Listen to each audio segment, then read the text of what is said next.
Anybody, anybody. Hello, Steve. Now I hear you, Ivy. I know we And had to I have an unmute. echo.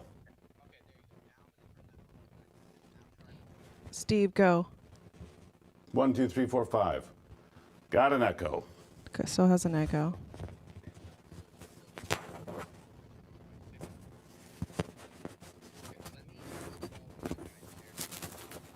Okay, perfect. They're gonna fix it, Steve. 1, 2, 3. It does sound better. I'm still getting a little bit of like a. It's a very, very, very faint. It sounds like a Yeah, I've got noise in the line too. noise. Yeah, and Steve's hearing it on his. But the end echo too. has got to go. Steve, we're working on it.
Steve, can you hear me?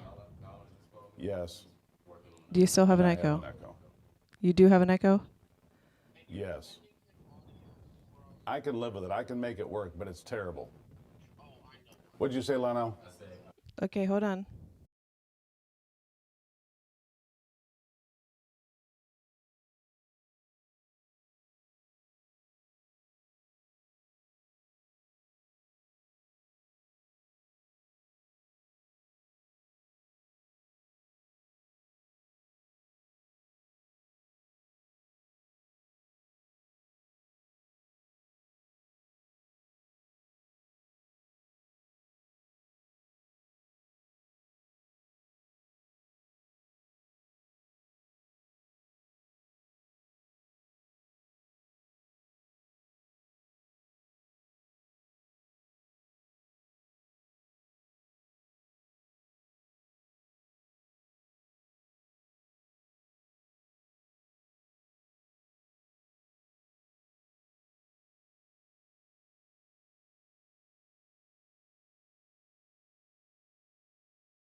There's always something to make you look around and say, hey, you know what? I live in a pretty great country.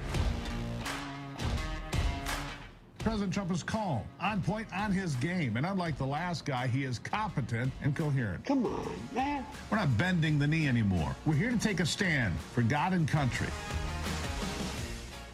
This is the Steve Gruber Show.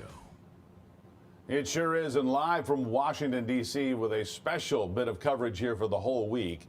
Kicking off another brand new day here, the Steve Gruber Show, from the biggest foxhole of freedom, which of course is the nation's capital, which always makes me ask, who do you want in your foxhole?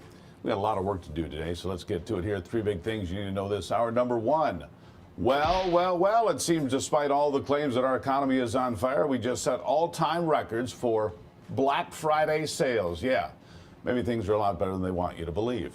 Number two, the left continues to undermine the lawful chain of command for the U.S. military while pretending their words didn't result in the attack on the National Guard troops in Washington, D.C. that left one dead, another barely alive.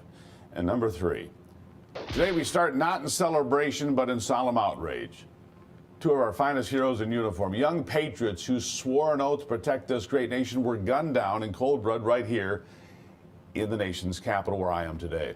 As you know, last Wednesday near the White House, what can only be described as a cowardly ambush, Ramanullah Lakanwal, a 29-year-old Afghan national, opened fire on two West Virginia National Guardsmen. Specialist Sarah Beckstrom, just 20, was a vibrant soul who volunteered for duty to keep our streets safe, and she has died from those injuries. Staff Sergeant Andrew Wolf, 24, a decorated Air National Guardsman who joined in 2019 and earned medals for his service, remains in critical condition fighting for his life. These weren't soldiers in a far-off war zone. They were on American soil doing what Americans do best, serving selflessly.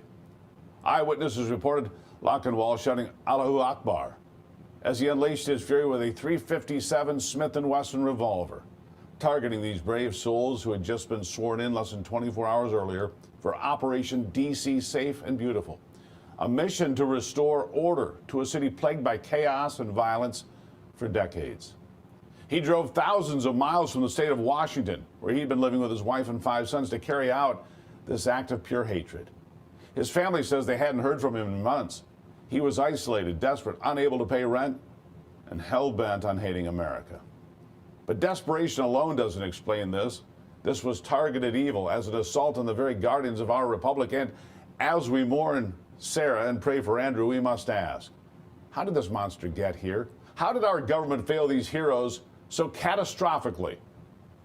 But to understand how we got here, we have to start with the climate that was deliberately created around our troops and the circumstances that allowed the attacker into our country in the first place. Let's start with the climate. Folks, the airwaves and social media have been poisoned for months, for years, by a legion of so-called leaders who treat our military like pawns in their partisan games. Most recently by the seditious six. Those 6 Democratic lawmakers who had the audacity to release a viral video just days before this tragedy, urging active duty military personnel to refuse illegal orders from President Trump, except, of course, Trump hasn't issued any illegal orders. It was a naked attempt to undermine the chain of command. Senators Alyssa Slotkin and Mark Kelly, along with Representatives Jason Crow, Maggie Goodlander, Chris DeLuzio, and Chrissy Houlihan, these aren't backbenchers. They're retired military and intel community veterans turned politicians. They know better. In that smug scripted clip, they planted seeds of doubt, division, and downright disloyalty in the ranks. These traitors, they weren't defending the Constitution. They were subverting it, whispering to our troops that their commander-in-chief is the enemy in plain violation of 18 U.S. Code 2387, as I laid out last week. Representative Byron Donalds from Florida, who's running for governor there, laid it out best, slamming the seditious six for their outrageous political stunt. Here he is. What is Alyssa Slotkin saying? She's not saying anything. That is pure stupidity because she got caught. That's what happened here, Maria.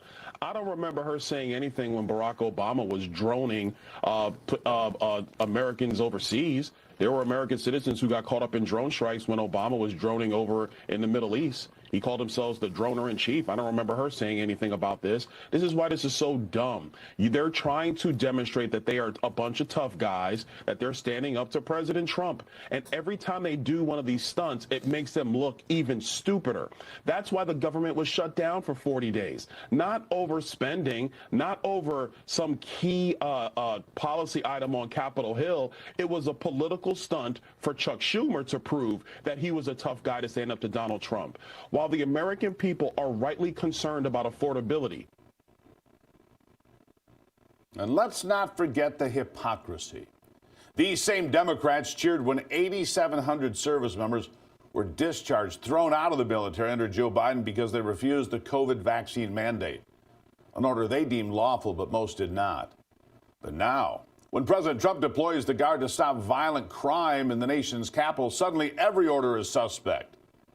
It's a dangerous double standard, folks.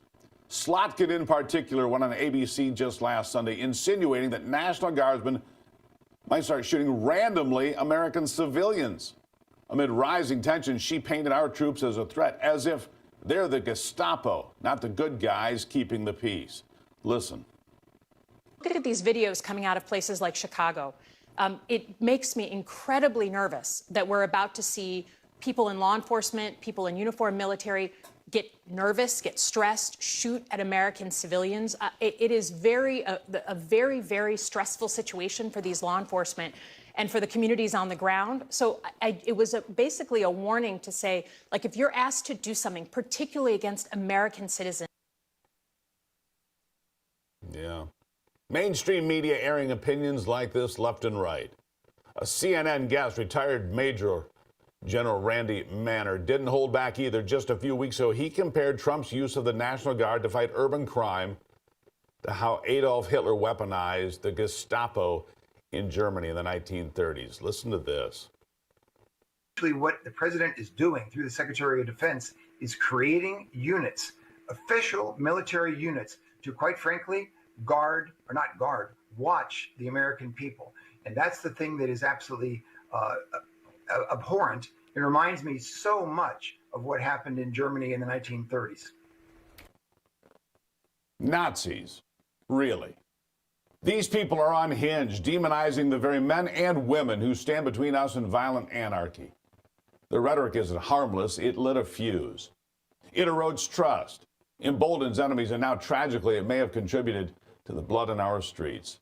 The seditious six and their media enablers created a toxic environment where heroes like Sarah and Andrew became the targets. And while these lawmakers were busy undermining the very people who protect us, well, the reality on the ground is a very telling story. You see, since President Trump deployed the National Guard to Washington, D.C., August the 11th, 2025, as part of Operation D.C. Safe and Beautiful, our capital has been transformed. For too long, D.C. has been a war zone, homicides soaring, robberies rampant, assaults turning neighborhoods into no-go zones. Under Democratic leadership, violent crime exploded. 274 murders in 2023, 188 in 2024, carjackings up 75% in some years. Families living in fear. But under the National Guard and things change. We're going to hold that thought right there. I'm going to dig into the numbers after the break here. As we continue special live coverage all this week, I'll be in Washington, D.C., today at the Pentagon, Tuesday and Wednesday at the White House. We're going to be in the heart of it, folks, right here on The Steve Gruber Show. I'll be right back.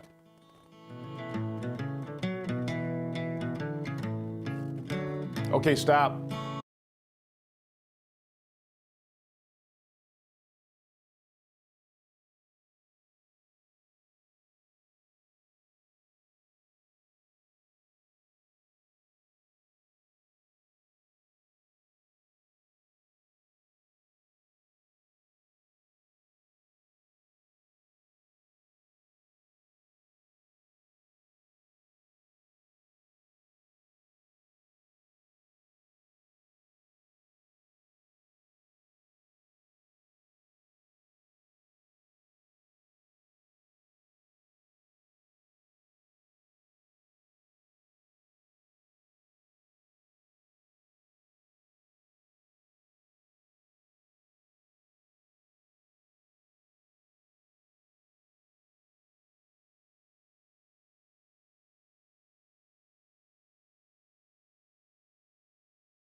All right, back to it now.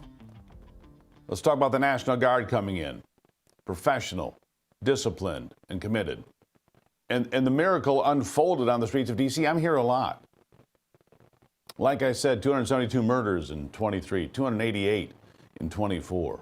But since August the 11th, 24, it's not that way. According to the Metropolitan Police Department and data reported by WTOP, from August the 11th to November the 27th, 2025, Thanksgiving, 108 days, there were 24 murders in the nation's capital. 24.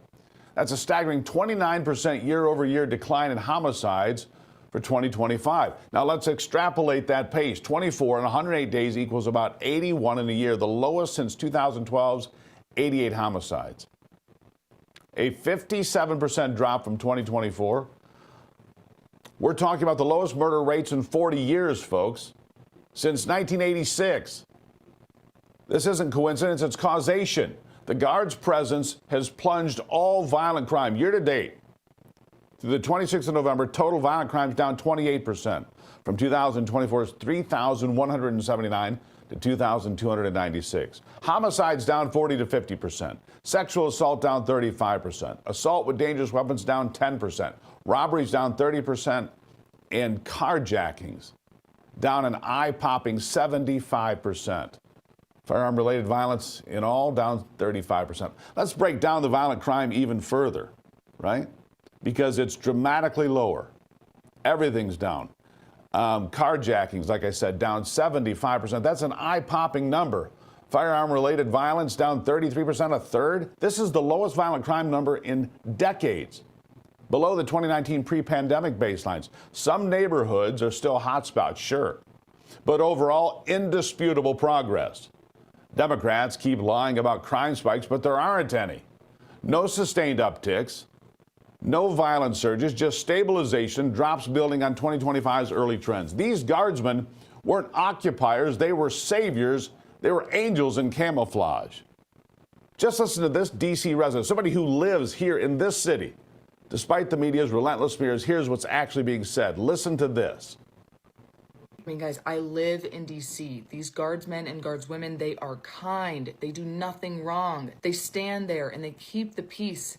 They say hi to me on my way to work. They smile when you thank them for keeping you safe. They are not the evil, racist soldiers the media make them out to be, obviously. But it is, in part, the media's violent rhetoric, that reckless name-calling that motivated a foreign national to harm our military. I mean, the Guard is only still there because they're effective and people like them there. Crime is at a 30-year low. It feels safer, it's quiet, it's calm, simply because of their resounding presence. It's incredible. I am heartbroken for their families, and for it to all occur the day before we're supposed to be spending time with our loved ones is so tragic and infuriating. This was an attack on our military. It was an attack on our nation. And do not let anybody tell you that this was deserved or justified in any way. And I think we should remember that the enemy here is a foreign national who hates this country, period. It should not be left or right. It should be good versus evil. This is life versus death. That's right, they patrolled with the MPD, deterred chaos, gave families back their peace. Sarah and Andrew, they were the faces of that success, sworn in fresh, ready to serve, yet they were vilified and paid the price of failures far beyond their control. Those failures traced straight back to one of the greatest blunders in American history, Joe Biden's botched Afghanistan withdrawal, August 2021. You remember the images, horrible images. The Taliban swarming Kabul airport, people clinging to C-17 transport planes, 13 Marines slaughtered in a suicide bombing that we could have prevented but did not. Joe Biden's ill-advised and reckless retreat against military advice, against common sense, didn't just abandon allies.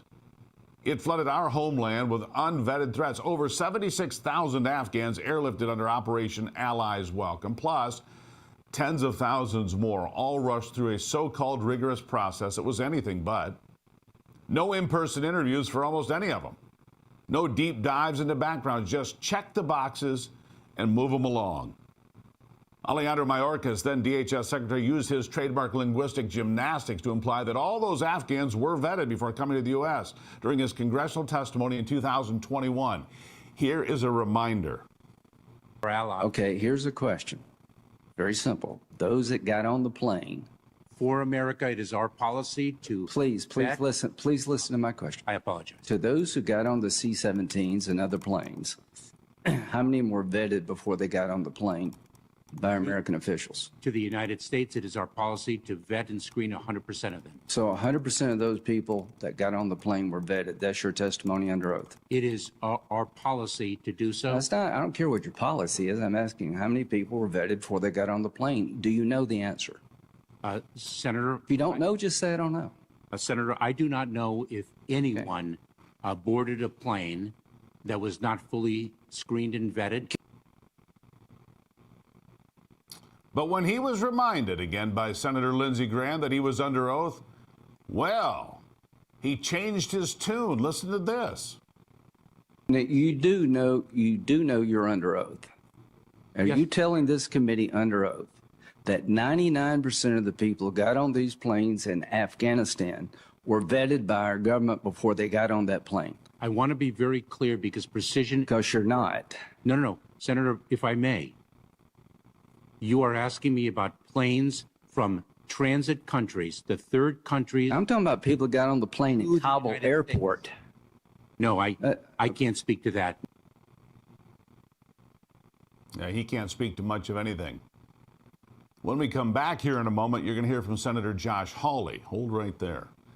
You're going to hear from Senator Josh Hawley coming up in just a few minutes here as we continue this conversation. Look, the fact of the matter is this. The National Guard on the streets of Washington, D.C. has been an unmitigated success. Violent crime, carjackings, murder, all in multi-year, if not decades, lows.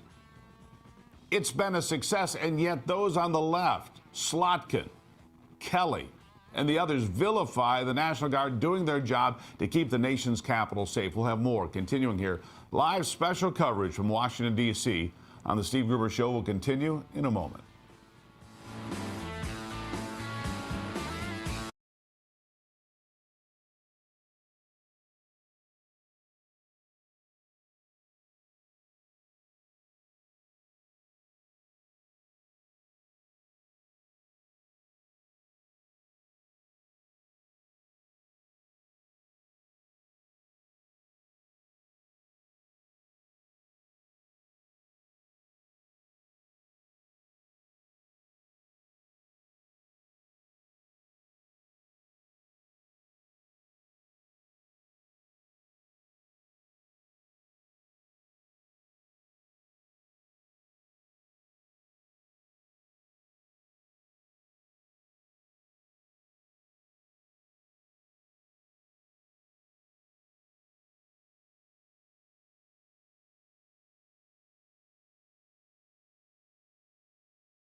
All right, we're going to continue this conversation for the nation's capital. It is so important that you hear all of these things.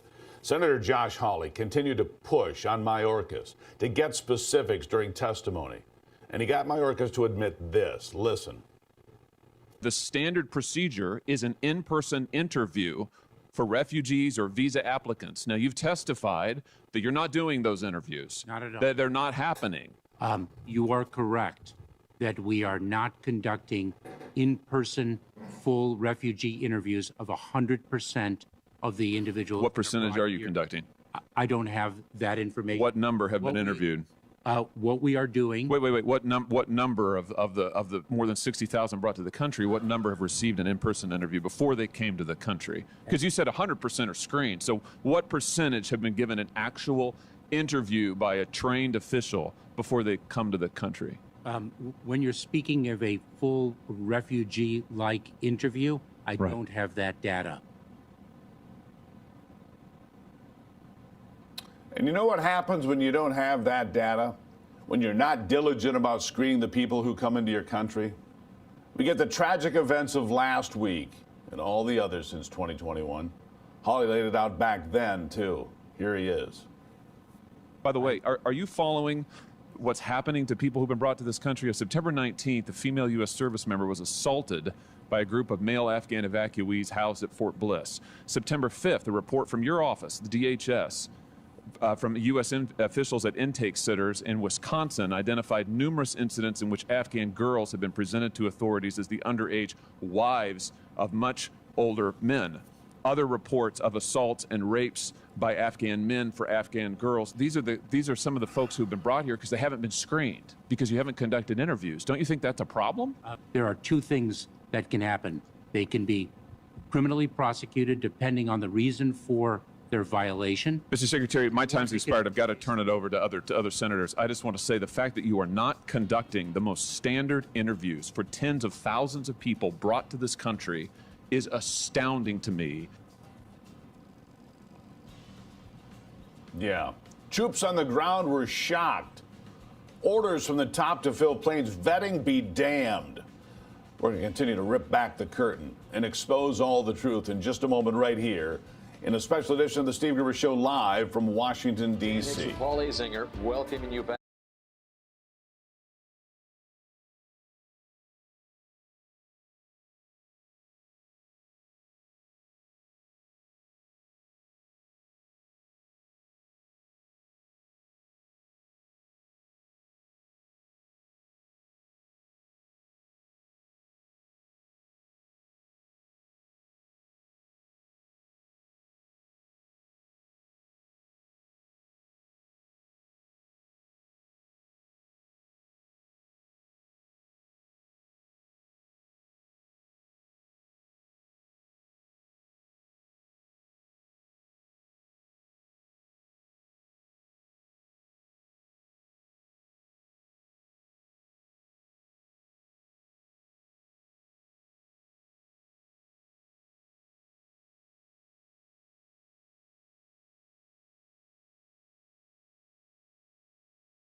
That's right. Troops on the ground were shocked.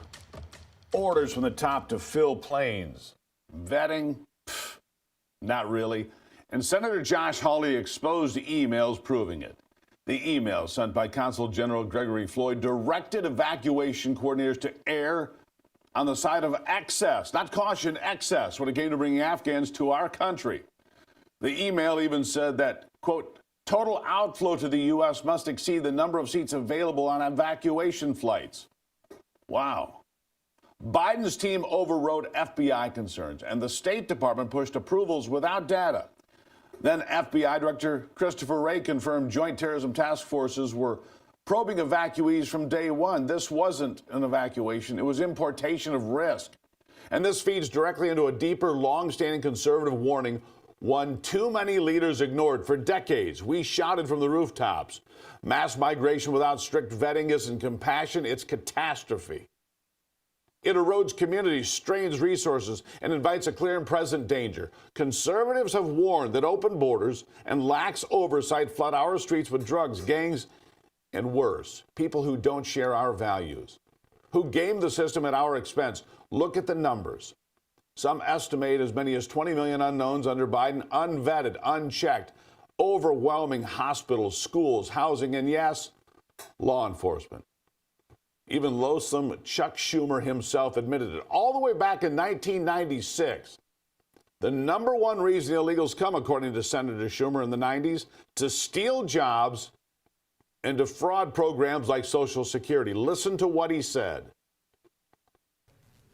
Over where we go, people say, well, why can't you stop illegal immigrants or others from coming here? And the number one answer we give our constituents is when they come here, they can get jobs, get benefits against the law because of fraud. And here, the gentleman from Florida has put together the most effective anti-fraud measure we can find. I urge support of this amendment. If you believe you want to stop fraud in immigration, you have no choice but to support this amendment. Gentleman's time has expired.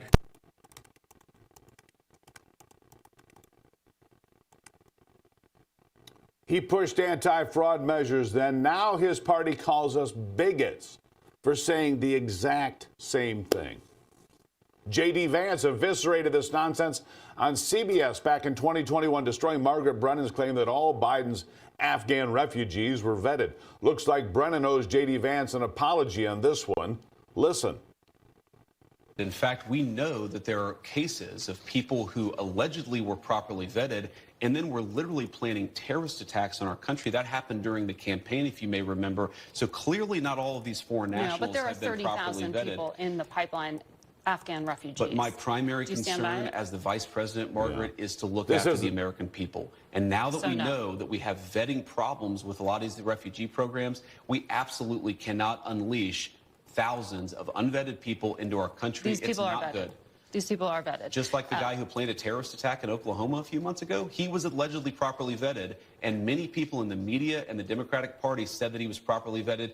Clearly he Yeah. wasn't. I Yeah. don't want my children to share a neighborhood with people who are not properly vetted, and because I don't want it for my kids, I'm not going to force any other American citizens' kids to do that either. No, and that was a very particular case. It wasn't clear if he was radicalized when he got here or while he was living here. I don't really But care, Margaret. I don't want that person in my country, and I think most Americans agree with me. I think he's right. This isn't xenophobia, it's survival. Uncontrolled influxes breed crime spikes, cultural clashes, economic drain. Neighborhoods crumble, wages stagnate, trust evaporates. We've seen it in sanctuary cities and border towns, good Americans paying the price for the delusions of the elite. And when we dig deeper, this Afghan national was no normal immigrant. Rahman Ullah Lakhawal wasn't some wide-eyed refugee fleeing Taliban terror. No, sir. At 29, he was a battle-hardened veteran of Afghanistan's elite commando corps, fighting alongside U.S. Special Forces in Kandahar for over a decade. Over a decade he was there. CIA Director John Ratcliffe confirmed it. Lakhawal was embedded in the CIA-backed Kandahar Strike Force, NDS-3, a covert paramilitary unit, one of the war's most lethal and secretive outfits. We're talking night raids on Taliban hideouts, counter-terror ops against al-Qaeda, targeted strikes bypassing Afghan chains of command, intelligence-driven hits that kept our boys alive, at least back then. This guy was trained by us to kill, all right, and armed by us. and in the words of Ratcliffe, should never have been allowed into this country at all. He slipped into the U.S. by way of a special immigrant visa in September of 21, amid the evacuation frenzy, then snagged asylum in April 25. Yes, during the Trump administration, which I think proves the point even further. You cannot undo the consequences of bad policies, of mass migration in one measly year. Mass migration always involves junk background checks. The results speak for themselves. Lackenwall lived quietly in Washington state. Wife, 5 kids, no criminal record until he snapped, driving cross-country into the nation's capital to kill American service members. I've got a lot of questions, If he was CIA linked, known to Intel, why no monitoring? Why listen to this very closely? Google Trends shows a spike in searches for his name. Think about this. In the hours before the attack. Coincidence? Now that's pretty weird. A spike in searches for his name before the attack. Who knows? Congress must subpoena those IPs. Something smells rotten. And the big one. Where are the other Kandahar Strike Force members? Hundreds came in by way of that rushed SIV pipeline. Highly trained killers, not refugees. Who approved them? Who vetted them? Who's tracking them right now? These weren't farmers. These were Intel-tied operatives. Trump nailed it in his public address after last week's tragedy. This attack underscores the threat Biden brought with mass unvetted migration. Here it is. This attack underscores the single greatest national security threat facing our nation.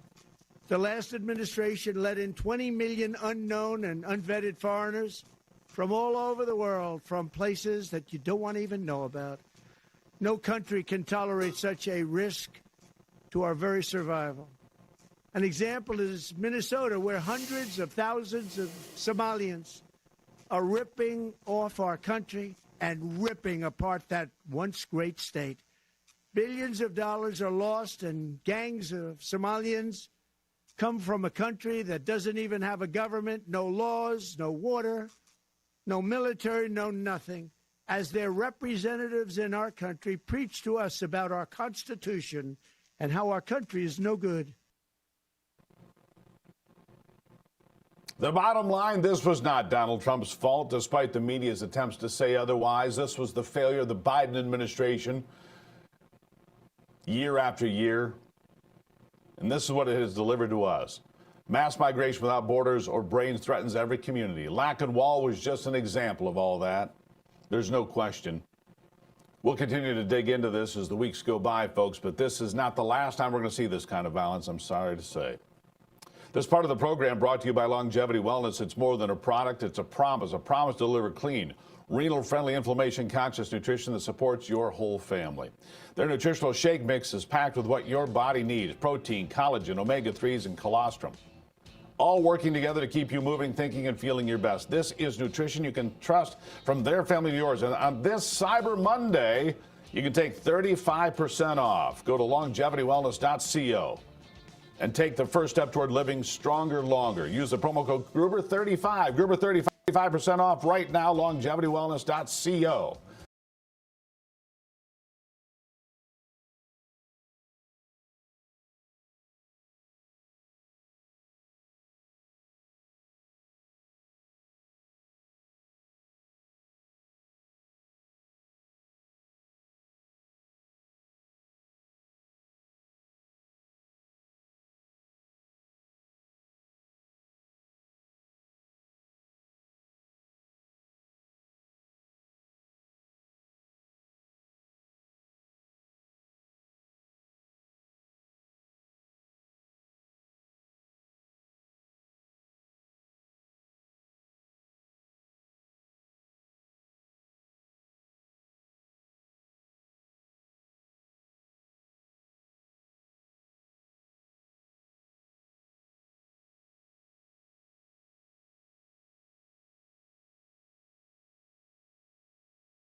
in my IFP, I could.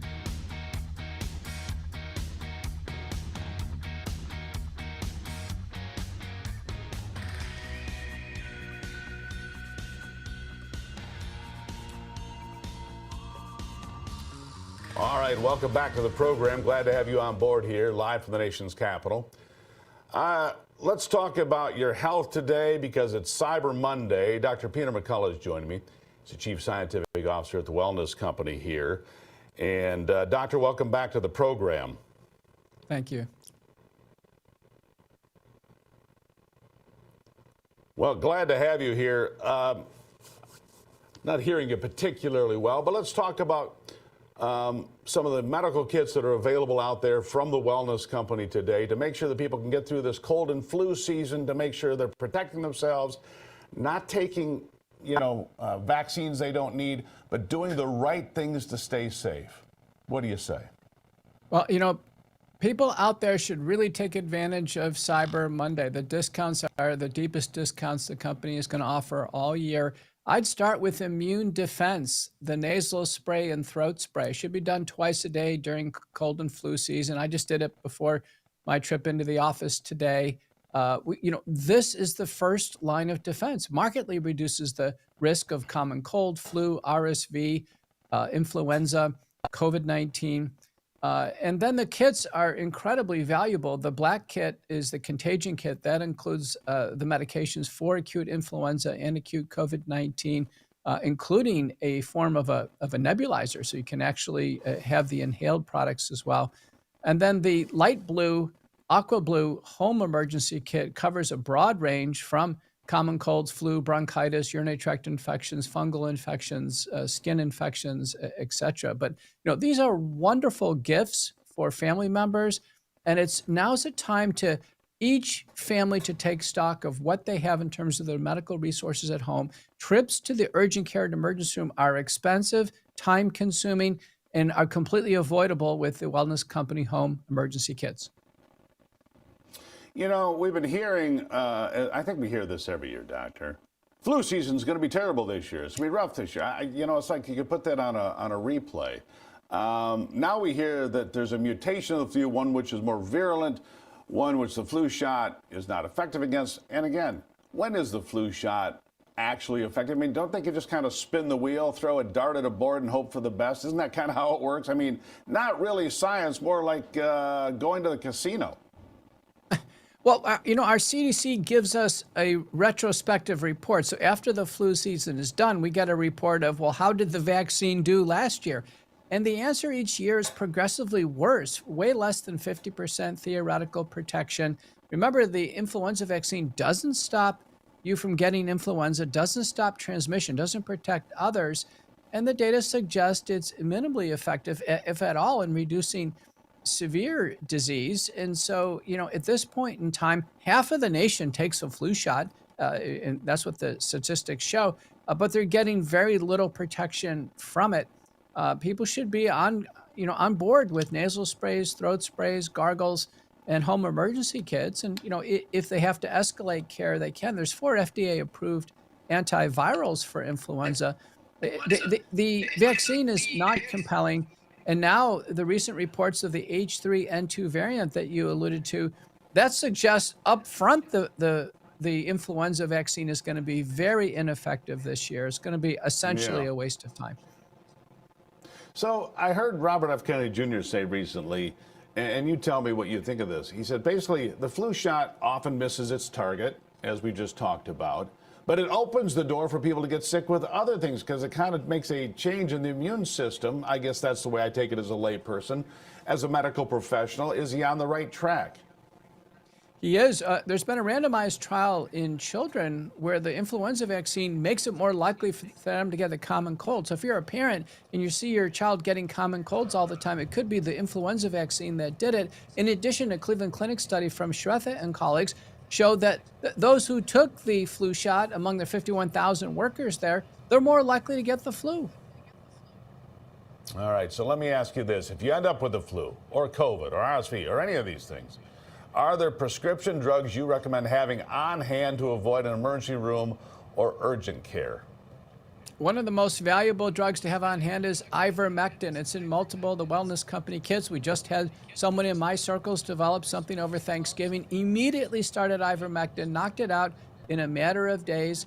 Hydroxychloroquine has activity against influenza. And of course, Tamiflu works against influenza as well. Secondary antibiotics like azithromycin or doxycycline, along with inhalers and other products, help people get through these illnesses.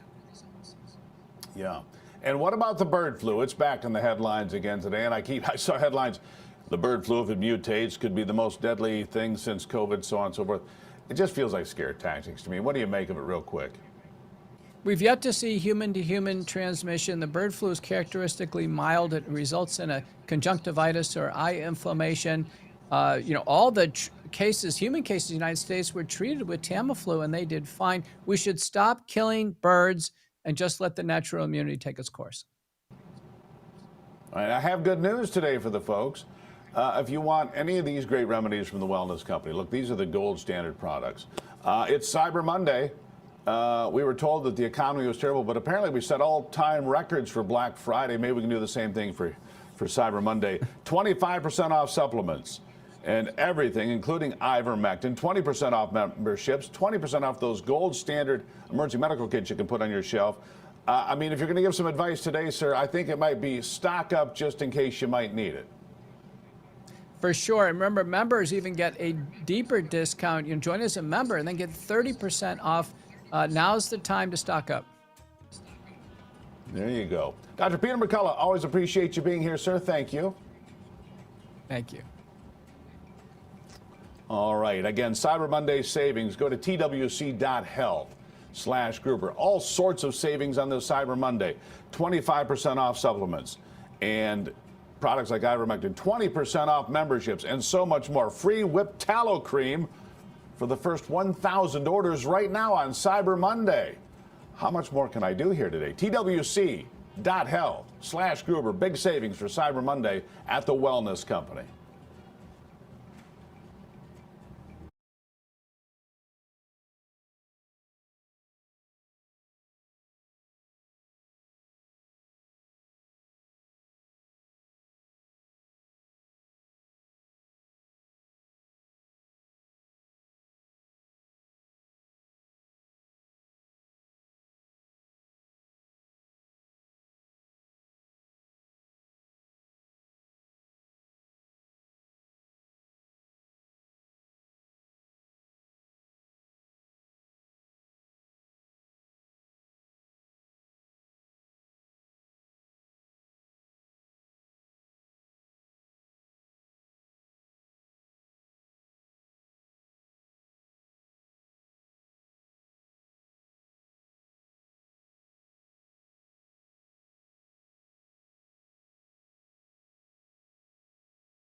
All right, welcome back. Special coverage from Washington, D.C. here this week.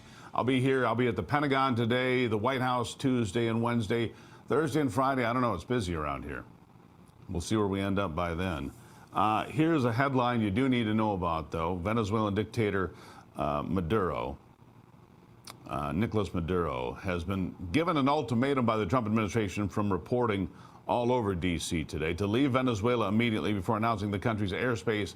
The president, Donald Trump, saying the airspace should be closed.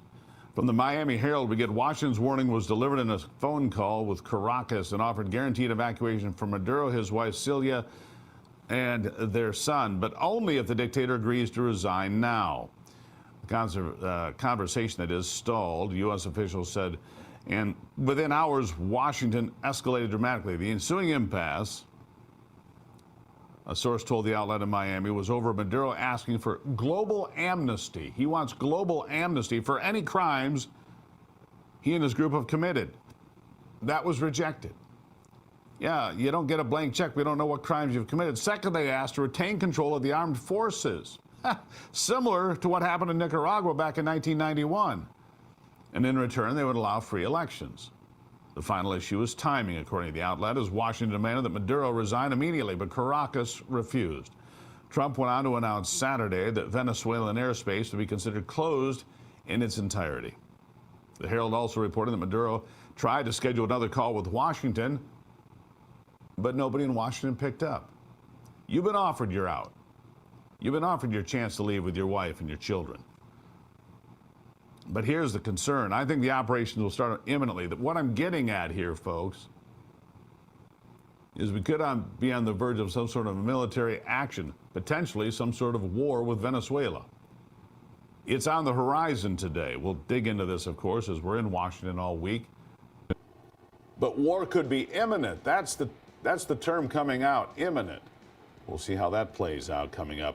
The clearing of the airspace is an indication of a very clear public warning that missiles might be coming to take out command and control infrastructure or retaliatory infrastructure. We'll keep an eye on all of this. We're live in Washington all week. You can always find out more at stevegruber.com. Send me an email. You want me to ask a question of the president that's specific? Let me know. stevegruber.com. I'll take a break and be back with more. When a child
1, 2, 3, 4.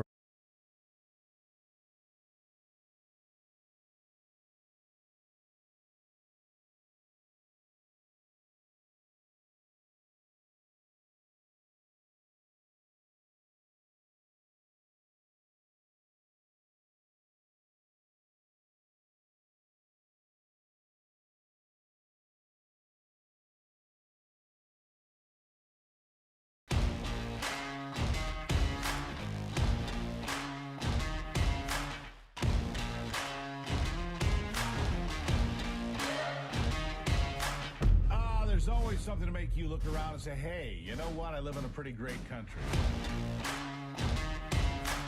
President Trump is calm, on point, on his game, and unlike the last guy, he is competent and coherent. Come on, man. We're not bending the knee anymore. We're here to take a stand for God and country. This is the Steve Gruber Show.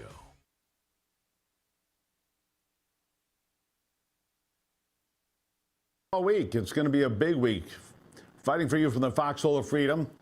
And here are 3 big things you need to know this hour. Number 1, record-setting numbers for Black Friday defied the doom and gloom of the Democrats and their media laptops. Now it's Cyber Monday. Will the trend continue? What happened to the boycott anyway? Wasn't there supposed to be a boycott anyhow? Number 2, the new go-to talking point for Democrats is that MAGA is dead. But President Trump has the highest approval numbers of any among his own party, any president in the last 25 years. And number 3, the seditious 6 don't care how reckless and dangerous their words are when they call for the military to ignore orders and ignore the chain of command. In fact, they're saying it more. And they figure we aren't paying attention. And sadly, millions really are not. So here's where we start today. Senator Mark Kelly continues to dig the hole deeper on his call for the military to ignore orders and the chain of command. It's unbelievable. Former military man, Navy man, NASA pilot says this. You can certainly go to the judge, advocate generals, the lawyers, and have a discussion about it. If you don't have time, you just say simply, I'm not going to do that. That's against the law.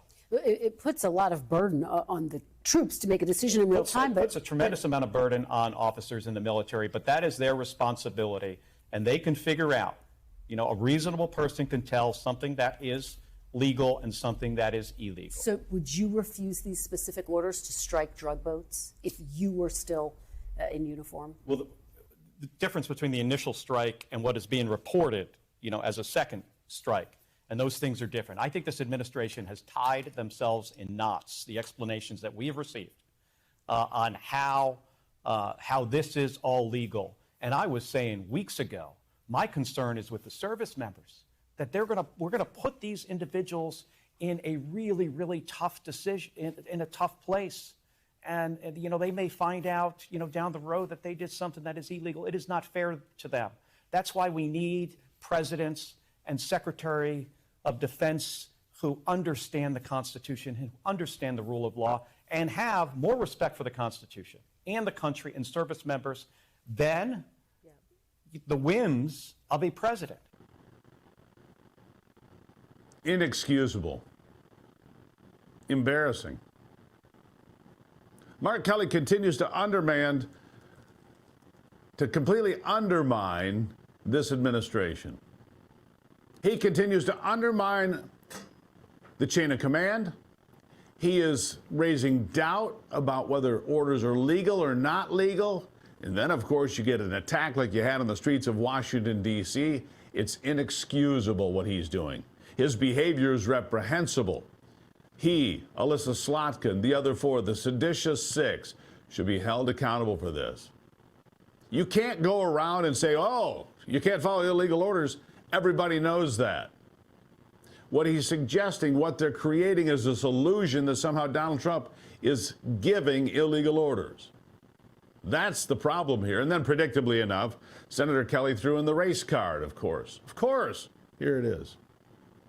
When I heard the secretary say that they're going to pause immigration from third world countries, I mean, I take that as a message that they don't want brown people coming to the United States. And I find that disturbing.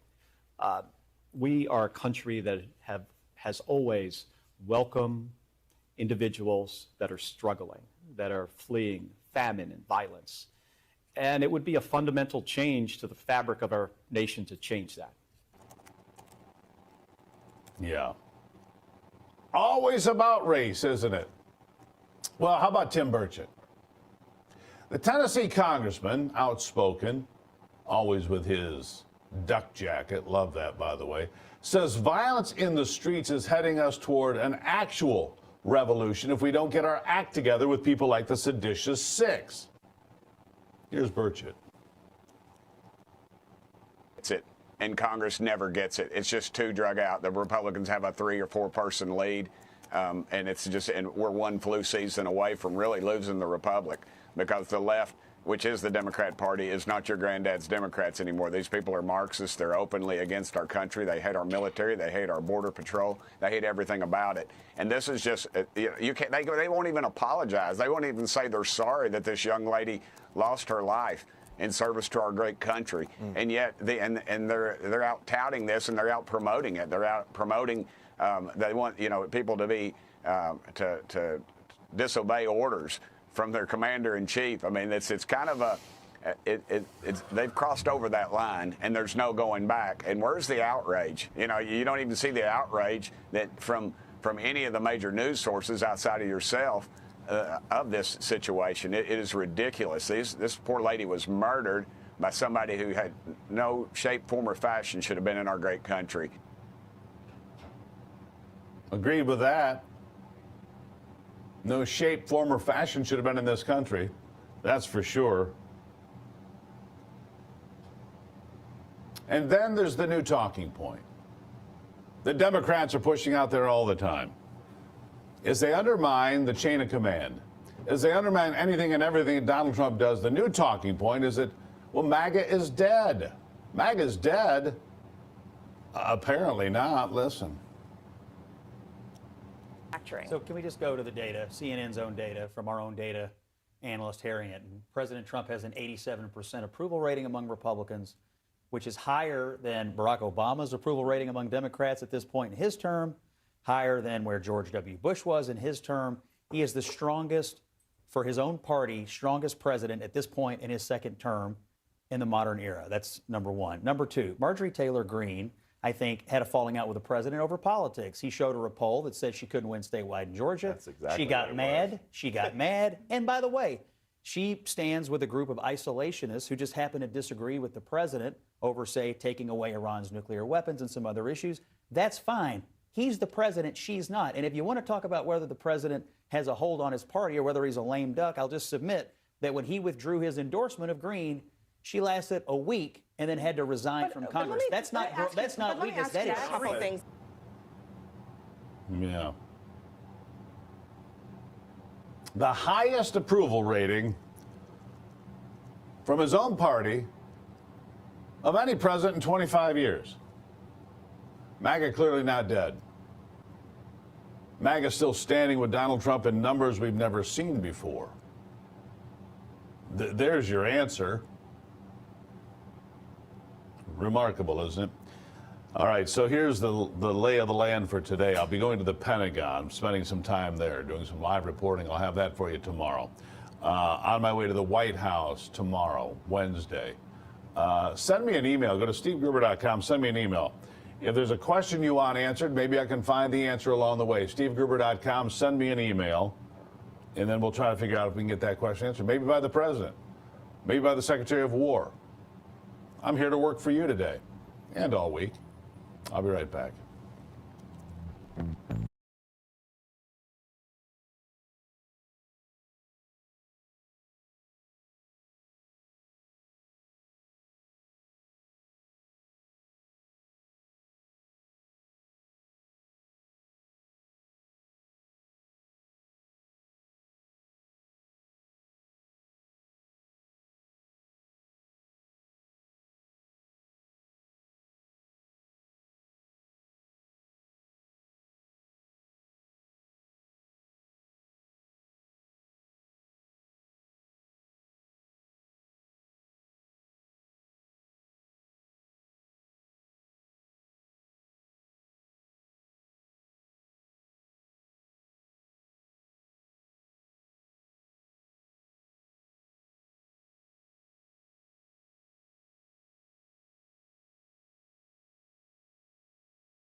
All right, welcome back to it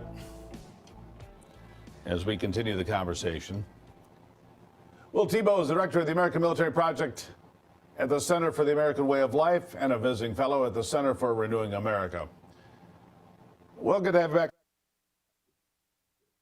Yeah, good morning, Steve. Thank you. Thank you for being here. All right, so the DEI generals and all this DEI nonsense is being scaled back. They're finally facing consequences, according to a column that you wrote. Tell me about this. Well, it's no secret that Secretary of War Pete Hegseth, obviously undergirded and supported by President Trump, has sought to restore lethality as the primary focus for the United States military. And that's not simply, an issue of a culture war or a hot button political take. It is fundamental to military readiness. Even, establishment folks and liberals have conceded that the military went too far to embrace political ideologies over the course of certainly the last 20 years, even the last 60 years. You had Pentagon sanctioned pride events, you had race quotas at the military academies and throughout the officer ranks as well. And Secretary Hegseth, I think, is pursuing an earnest effort to ensure that the people, meaning the uniformed generals and admirals who he asks to undermine those toxic policies, are not the same people who vociferously and explicitly supported those policies throughout the rest of their careers. I think it's allowing us to be honest brokers that if you are a supporter of race quotas for the Air Force Officer Corps, like CQ Brown was, you shouldn't then be asked to end race quotas for the officer corps throughout the military. And, Pete Hegseth has rightfully taken the step to hold military officers accountable, not just political appointees. And so it has been a breath of fresh air. I think even he would say there's work left to do, but a lot has taken place, of which conservatives can be really proud because it means our military is focused on war fighting again. I can't help but ask, Will, about all of this that's been going on with Senator Mark Kelly, Senator Alyssa Slotkin. You get the military back in order, as you say, but then you have these people. There's no other way to describe this to me. They're trying to subvert the chain of command. They're trying to subvert and plant the seeds of doubt into the soldiers. Oh, this will be like Nuremberg. This will be like Germany. If you follow illegal orders, that's no defense. What the hell are they doing? Yeah, Steve, it is shocking, frankly, especially when you unpack what's happening. Mark Kelly is clearly the man that the Obama-led Democrat Party wants to be as the Trojan horse for the Democrats in 2028. And so he's doing this to pander to the most left-wing parts of the Democrat Party, while, just as you say, sowing a seditious conspiracy throughout the ranks of the military. He even, referred yesterday, I think on Meet the Press, that military officers may, I think, quote, find themselves that they have broken a law. And that is a threat. That's a threat to the current military chain of command, that they are going to be held accountable for hypothetical actions of which the slanderous likes of Mark Kelly and Alyssa Slotkin have no awareness. They are simply trying to concoct a narrative that this administration is doing something illegal in order to undermine support from the ranks of the military. Frankly, if you were trying to start a coup against the Trump administration, this is what the first steps would look like. Guard soldiers, sowing doubt amongst military leadership, unarmed, by the way, causing chaos, gunned down. I don't know why they'd be unarmed. That does make me wonder. But gunned down in the streets of the nation's capital. The young woman dies. The other man fighting for his life. We talked about it at length in the first hour. This kind of behavior by senators and members of Congress to undermine, they don't care what the cost is. They will do whatever it takes to try to damage Donald Trump. But in doing so, they're hurting America, are they not? They are, Steve. I mean, you saw Senator Kelly himself, Senator Merkley from Oregon, say that the National Guard was the shock troops of a Trump autocracy. They will push the rhetoric and the suggestions of action all the way to the breaking point of just the limit of suggesting violence without explicitly telling their vigilante shock troops to commit violence. And then when they do it, they try and play dumb, but they can't.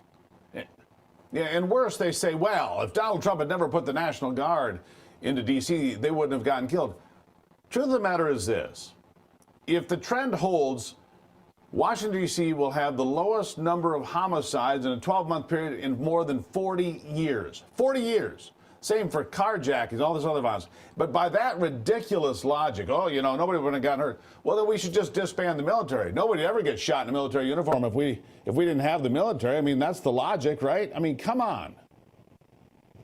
Well, no, you're right, Steve. And of course, they would never have questioned the logic of the 10,000 Americans who died in Iraq and Afghanistan. Those lives are somehow well spent, whereas the life of a heroic National Guard soldier and hopefully not one more are not well spent preserving the sanctity and the safety of the nation's capital. This is this perverse logic of the global war on terror. We've convinced the American people and soldiers, sailors, airmen, and Marines that their lives are somehow better spent overseas in endless wars than they are preserving the security of our own cities, the integrity of our border, and the preservation of American interests in the Western Hemisphere. It is a time to reorient the calculus for the national security complex to think less of European security or Middle East security and to think more about the security of our borders. You got that right. Will Tebow, I got to leave it there from Town Hall. Always great work, Will. Always good talking to you. I appreciate your insights. Thanks, Steve. Good to see you. All right.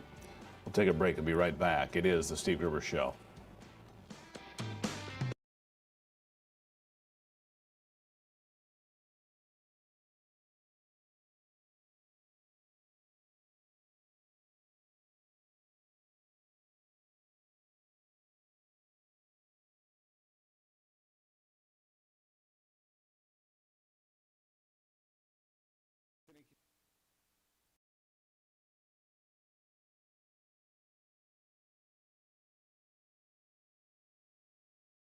Yep, we can hear you, Steve.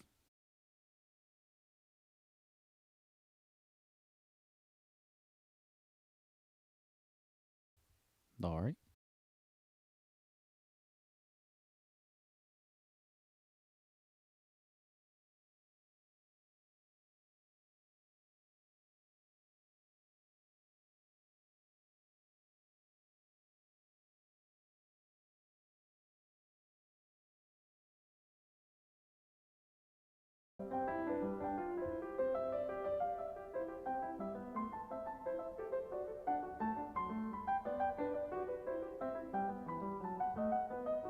So you were able to hear the guest line?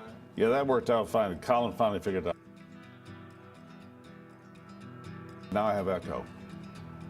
That's probably sad to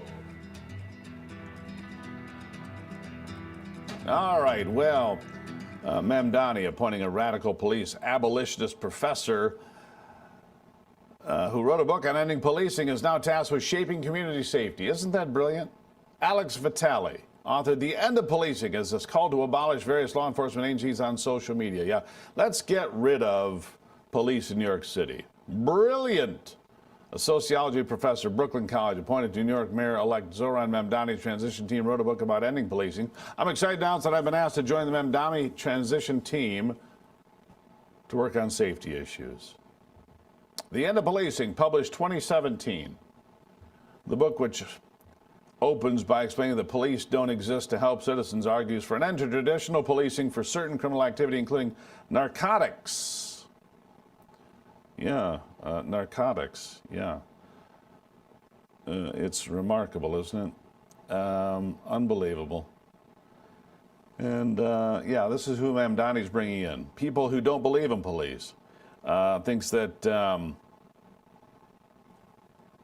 the children up to like the age of 25 should be excused for their behavior. I'm sorry, what? this is what's happening in New York. This is what's coming. I can assure you this is what's coming, and there's no way around it. So, coming up after the break, I've got to transition to the Pentagon. All right, so I got to jump in an Uber, and I've got to transition to the Pentagon and get over there. And in the meantime, Ivy's going to step in onto the main stage, pretty exciting. And then her and I are going to chat about all things going on in D.C., what it's like here and what's happening, and talk about the fact that we set all new records for Black Friday. The Democrats, the economy's terrible. It's all in the toilet. No, apparently it's not. Apparently it's in pretty good shape, and we'll see if Cyber Monday does just as well. So, a little bit of a transition here. Sit tight. It's the Steve Gruber Show. Special guest host, Ivy. Straight ahead.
ahead, Ivy.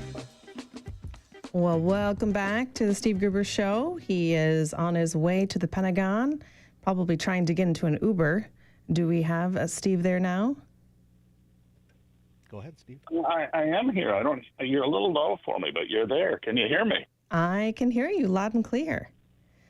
So talk to me about this Pentagon visit. What is the purpose of today? I think you're going to be interviewing the Secretary of War and others. Well, we're going to see a whole lot of folks today. It's the new media thing.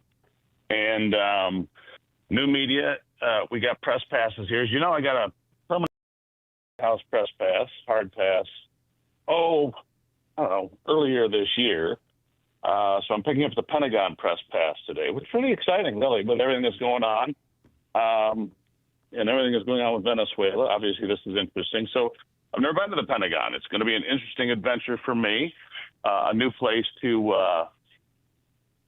to have access. And you know, Ivy, what we love about this job is the people we get to talk to. It's a very interesting world, dangerous world, important things to talk about. And it really is a unique opportunity. I mean, I don't know how many other folks from our neck of the woods are going to be there today, but I am. Well, let's be honest, Steve. I think, even from anywhere in the world, to be able to say that we've been in the Oval Office, that you have a hard pass to the White House, that you have access to, the most influential leaders of the world, it is a pretty incredible thing to be able to say. And I feel pretty blessed for that opportunity that we have. You talk about crime, and I was just actually listening to Senator Klobuchar.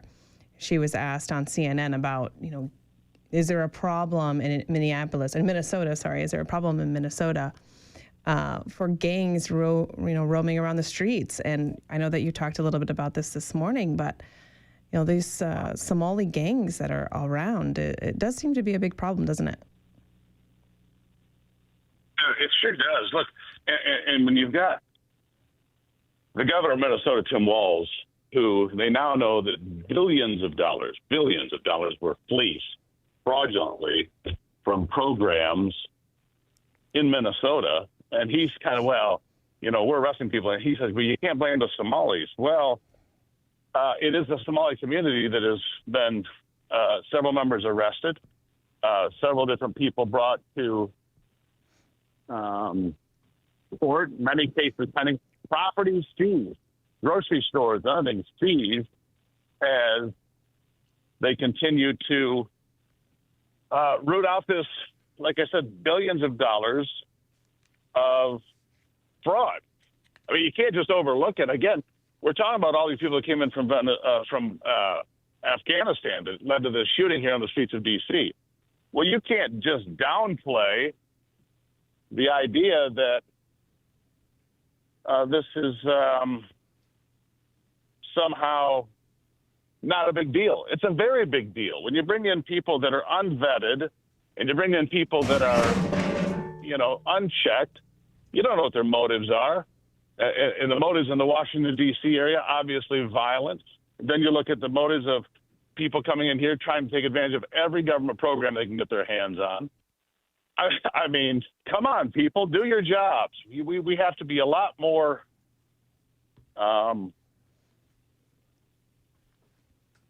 focused on what's happening, I guess. Absolutely.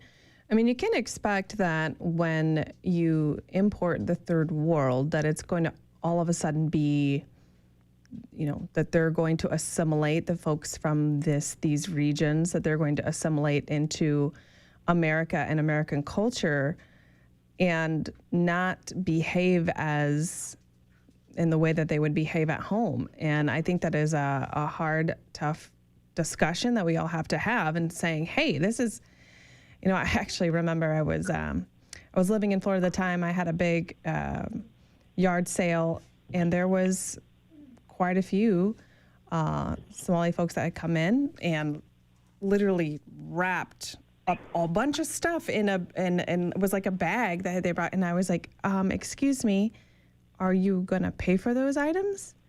And the woman actually threw it back at me and then walked off, and I'm like, what? Hello, this is like, common decency here, first of all. But it was just very, very bizarre. And that was one, example that I had there. And who knows? But again, you can't bring in the third world and think that we're going to have different outcomes. But I think that you probably agree with me on that. You still have me? I can still hear you, Steve. Can you hear me? Yeah. The AirPods went out for just a second here. And Don't you now love I'm technology? jumping in an Uber, so. Steve No, loves not at the technology, moment. by the I way. can hardly hear you. The AirPods are not working right. Oh, can you? I'm trying to turn them off and go to speakerphone, and it keeps picking them up anyway. So I'm going to switch over, and we're going to make this work properly. I swear, so Steve, right. Steve is in D.C. Anytime he leaves me for any period of time, the electronics seem to have a mind of their own. They just go haywire. And it is very stressful for all of us involved. But it's like, what is it that you just create gremlins when you leave in all of your Absolutely. devices? Oh, my gosh. That's what I do. Too much. Did you That's what see I the do. So story? anyhow. It was, let's see here. U.S. It was a congressman. He was on an airplane, and he was looking at dirty photos on the plane. People actually captured video of him. That guy. Yeah, and I don't know, what the heck is his name, for goodness sakes? He's 71 years old. I can see him. He's been in Congress for a long, long time, and he was sitting there on his iPad. First of all, what member of Congress has an iPad that doesn't have, a security screen on it? Honestly. Right? So all the passengers around him were taking pictures of him. Brad Sherman. Yeah. Yeah, is that who that is? Yeah, that's him. Yeah. That's so funny because man. I'm looking at the story here written about him, and I'm like into page 4, and it still does not mention his name. How weird, huh? Do you think if he was a member of a different party, they'd have his name mentioned? Probably, plastered all over the first 5 pages. But we always talk about exactly. The left is the folks that are just the best people ever. So. But anyhow, yeah, so I'm excited to hear your experience there at the Pentagon, and going to be interesting to see. I know that, so they kicked everyone out in terms of, hey, if you're a reporter. Well, they didn't kick them out. They didn't kick anybody out. What they offered was a different set of rules. Okay. And then I'll be honest, I don't like the rules. The rules basically are almost you have to ask permission to cover a story. I think that's wrong. I don't think I should have to go ask the people at the Pentagon what story I'm allowed to cover, but it created a few extra seats in the room. I have some mixed feelings about it. I think when it comes to our national security, it is important to have some limitations on your access to information. But at the same time, if there's wrongdoing going on, then yeah, we should be able to investigate it. But we are going to go to a break here. We will be back shortly with the Steve Gruber Show.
Welcome back to the Steve Gruber Show. Ivy Gruber here, and I'm just waiting for Steve to get to the Pentagon as he's going to be interviewing some very influential people there, including the Secretary of War. Can't wait to hear about his experience with that. But Steve, are you still with me? I am. Me and the Uber driver decided neither one of us have been to the Pentagon before. We're not quite sure where to find the entrance, but if they pull their guns, I said, stop the car. We're probably at the entrance. He agreed. Now. So you also actually are getting a press pass to Langley, correct?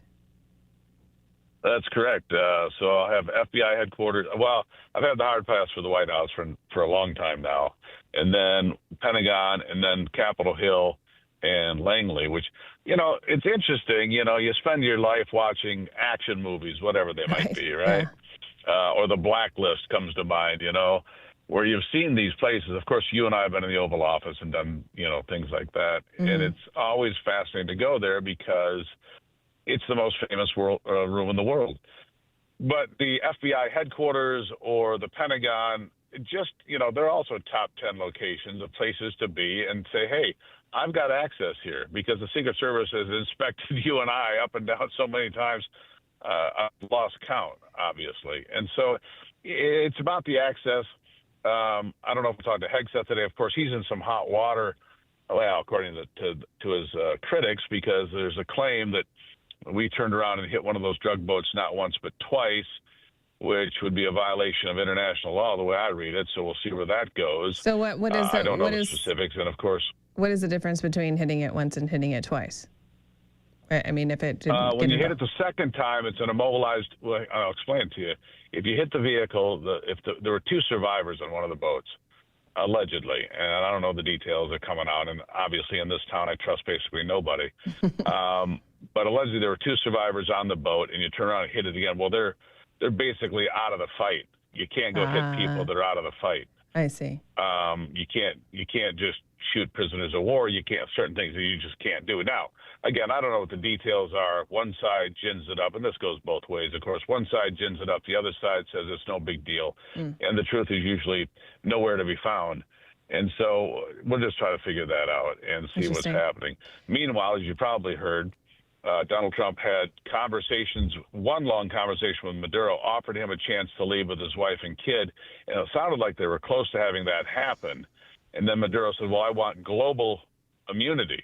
And Trump says, I can't give you that. Right. And so the call ended, and then Maduro called back sometime later. The White House says, yeah, we're not taking the call. Oh, wow. So that's where we are at that. Interesting. We'll see what happens. I want to play actually a soundbite for you. Going back to this, Senator Mark Kelly and Senator Lisa Slotkin on their video that they put out probably, 2 weeks ago now, talking about do not, listen to illegal orders. And we all know that what they were actually meaning there is to cause some unrest, to cause, some dissension among the ranks. And I want you to hear, he's on NBC with Kristen Walker, and she asked him this question. Anthony, go ahead and play that. Of this video and your message in it, what specific orders do you believe President Trump made that you consider unlawful? Well, so this is looking forward, but let me give you a pass, an outline of things that he has said. In 2016, he said that the U.S. military will follow his illegal orders. He said something on a debate stage and was reminded that would be illegal, and he said the military will not refuse his orders, regardless of whether they're legal or not. He also talked about shooting protesters in the legs. How un-American, how unconstitutional is that? Fortunately, there was a Secretary of Defense that has stopped this. He's also talked about sending troops into U.S. cities to use those cities and people for training. I mean, we're concerned because of this president with this Secretary of Defense that we could have a significant problem. So this was a simple message, follow the law, and it was looking forward. Well, and yeah, simple message, follow the law. Well, he didn't actually give any examples there. Did you hear any examples? No, the problem that he's created there, the problem he's created there, and look, he knows better. He understands the Universal Code of Military Justice. He understands USC 182397.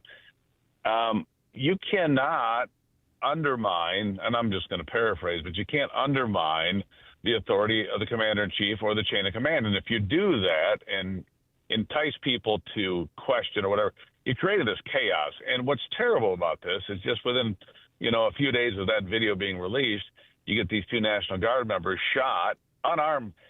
That confuses me. Two unarmed members of the National Guard get shot. One is dead, died in her father's arms, a young woman from West Virginia. The other man from West Virginia, who's 24, has a lot more experience. She was pretty young. She was 20. And he's fighting for his life.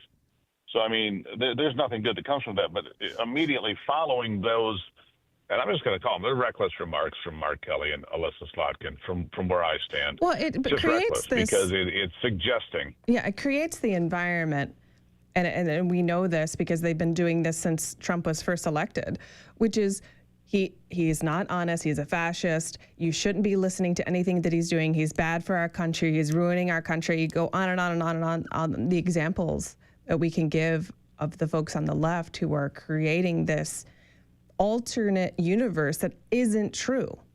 It's like, well, let's believe, and you know what the weird thing is, Steve?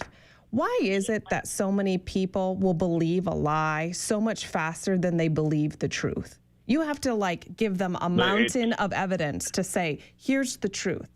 But if they hear a soundbite or they'll read a headline and that is gospel. To me, it doesn't make any sense at all. Well, as you know, I use AI for one thing more than anything else. I'll see something pop up, and I just go to AI and says, is this true? I just fact check it immediately. And 9 times out of 10, no, that's false. It's not right. That was never said. And I get as much from the right as I do the left. They're all guilty. Yeah. Well, we have to leave it right there for now, Steve. We will be right back after this break.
With a look at sports, I'm Brock Palmbush. 11 games in the NFL yesterday. AFC winners included Buffalo, Houston, and the LA Chargers.